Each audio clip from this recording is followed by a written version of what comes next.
My name is Rick Lax, and I invent magic tricks. When you see a magician do a magic trick, they probably didn't think of it. I did. Every day, I just go to coffee shops and think up new magic tricks. I'm a little bit of a spectacle because everyone else is out drinking their coffee and I'm making flowers disappear. 8 years ago, I graduated law school, and then I passed the bar, and I drove all the way to Las Vegas to write a book about deceptions, and I just lost track of time, and here I still am. And I came this close to being a lawyer. I've spent so many years behind the camera coming up with tricks for other magicians, and now is my chance to go in front of the camera, see what I can do. But depending on how I do on Fool Us, I might go back to law.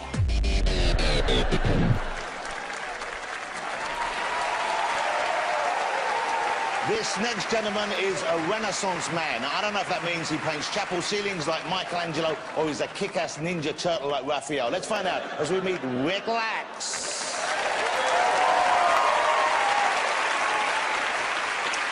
Ladies and gentlemen, please welcome to the stage Mr. Penn and Teller. Come on up, guys. Come on up. Penn right here, Teller right there. Very well, thanks. How you doing? I'm about to make a shuffled deck of playing cards magically appear inside the breast pocket of Mr. Penn Jillette, and it's going to happen right now. Penn, reach in there and pull them out. But I do have a deck of shuffled cards. I'll take them. So I assume it. Thank you. I'm going to give the cards a quick shuffle. And as I do it, let me ask you, before you put the cards in your pocket, did you also shuffle them? Yes, I did. Okay, great. I'm going to go through the cards right now. I'm going to take out those 12, and when I do it, oh boy, is it boring. Could not be more boring. So I figured while this is happening, one of us should entertain the audience by reciting a nice long poem.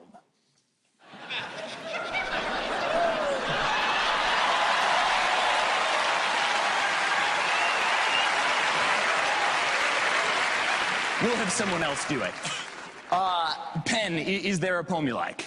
Oh, there's a few. I've seen the greatest minds of my generation destroyed by madness. You want Howl? Or do you want The Outlook Wasn't Brilliant? The Outlook wasn't brilliant for the Mudville 9 that day. The score stood 4-2 with but an inning more to play.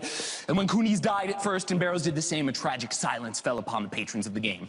Straggling few got up to go in deep despair. The rest clung to hope which springs eternal in the human breast. They thought, if only Casey could get but a whack at that, we'd put up even money now with Casey at the bat. The reason these case matters a step to the place. There was a pride in Casey's bearing and a smile at Casey's face. And when responding to the crowds, Casey lightly doffed his hat. No stranger in the crowd could doubt 'twas Casey at the bat. Teller, you can see I took out 6 black cards and 6 red cards. I'm going to ask you to give those cards a wash, Vegas style. Just mix them up. And when he's done, I'm going to look through the cards, and I'm going to try to memorize the order very quickly.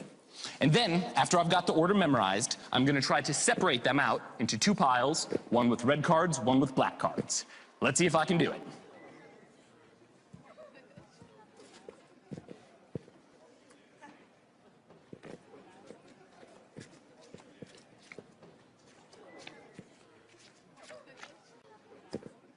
So if I did that right, we should have all the red cards on one side and all the black cards on the other side. Let's see.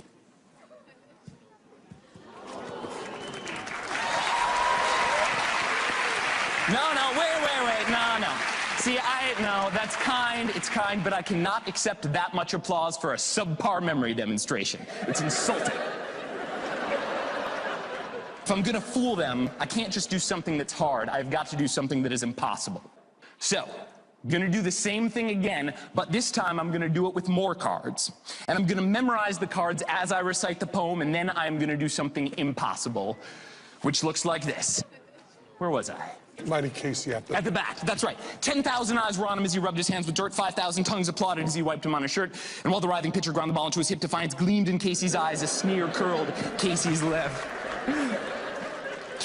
And now the leather-covered sphere comes hurling through the air. And Casey stood a-watching, a haughty grandeur there. Close by the sturdy batsman, the ball repeated sped. That ain't my style, said Casey. Strike one, the umpire said. He bade the game go on. He signaled to the pitcher, and again the dun sphere flew. And Casey stood a-watching. And the umpire said, Strike 2! That's right. So, So I got these cards memorized. You can see there's about 19 of them, maybe 21. There's 21, I'm counting. And Teller, with your help, I'm gonna change the order of these cards. So I can split them up into 3 piles, 4 piles, 5 piles. How many piles should I split the cards up into? 5 piles. All right, then I'll try to take out about 1/5 of the cards here. That's pile number 1, 2, 3, 4, and I got 5 and another 4 and 5. So now I just have to keep track of which pile is which would have been easier if you had picked 3 piles. 5 makes it harder. Now I'm gonna reassemble them, whichever order you want. So if you point to a pile, we'll put it in my hand. Okay? Next.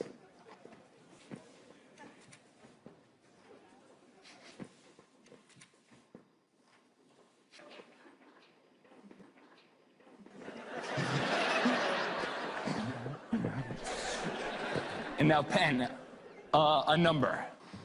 10. 10. 1, 2, 3, 4, 5, 6, 7, 8, 9, 10. Cut those to the bottom. Tell her a number. 10. 1, 2, 3, 4, 5, 6, 7, 8, 9, 10. So things are pretty simple from this point on. All I gotta do is remember the order the cards were in, remember how we changed the order, track every single one of the cards, and then split them up into red and black piles as we conclude the poem. Strike 2. Strike 2. I'll continue from there. Fraud, cried the maddened thousands. And the echo answered fraud. But one scornful look from Casey, and the audience was awed. They saw his face grow cold and stern. They saw his muscles strain, and they knew that Casey would not let the ball go by again. The smiles fled from Casey's lips. His teeth are clenched in hate. He pounds with cruel violence his bat upon the plate. And now the pitcher holds the ball, and now he lets it go, and now the air is shattered by the force of Casey's blow. Oh, somewhere in this favored land, the stars are shining bright. The band is playing somewhere, and somewhere hearts are light. And somewhere men are laughing, and somewhere children shout. But there is no joy in Mudville. Mighty Casey has struck out. Relax, ladies and gentlemen. Wow.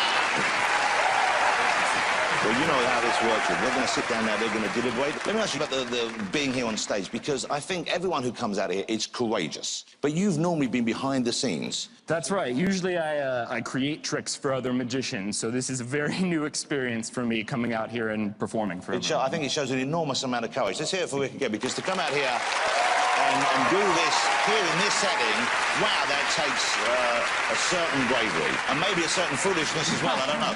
I don't know, but Teller looks... It's always hard to tell what Teller looks like, but he looks a little surprised. I don't know. Okay, well, let's go over to him. Penn, Teller. Boy, oh boy, that was a good routine. Thank you.